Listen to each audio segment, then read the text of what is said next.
YouTube. I'm Quasar. And I'm Nova. And we're the Chronomaly Kings. So today is the final day for week of Exodia, and we're going to be bringing you guys something fun.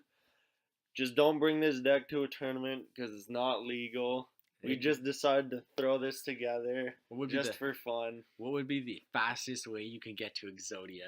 So yeah, of course, your win condition, the 5 pieces of Exodia. And then you have, of course, your 3 copies of Royal Magical Library, because basically everything else in here is just straight up spells. Pretty much 4 monsters. That's pretty much 9 monsters. That's pretty much it. 8 actually. So starting off the spells, we got 3 copies of Chicken Game, 3 copies of Dark World Dealings, 3 copies of Graceful Charity, and then just 3 copies of Into the Void.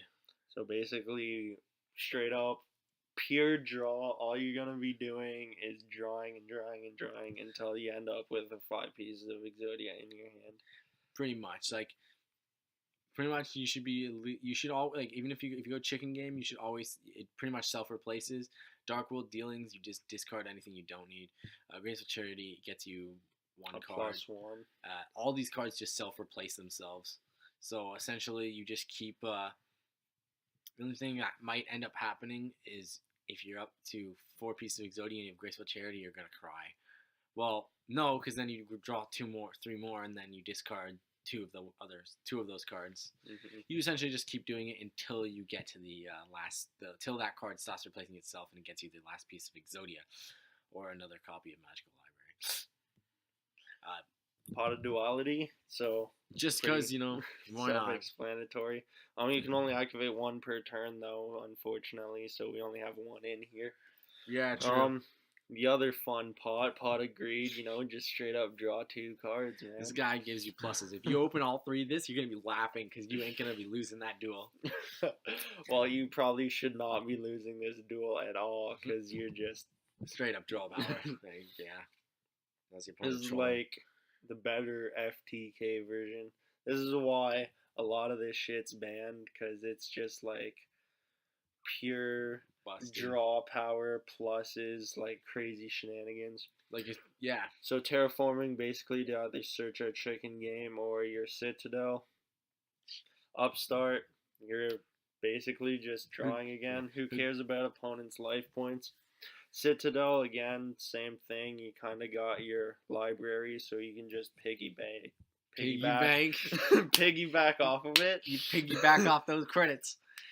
3 hand discarding, just because, draw 2, discard 1, it self-replaces itself pretty much. 1 piece of day, so that's what I call it. 1 piece a day.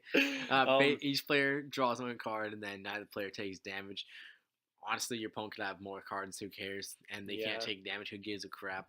And then this, because, of course, you're going to be summoning out Library. It's a spell caster, and then it doesn't even matter about the attack boost. You can just, once you activate it, there's a counter, and then once you're done with Library, you just send both to grave, and then you can just draw 2 again. Yeah, but by that time, you probably already have your 5 pieces of Exodia. It's just kind of in there.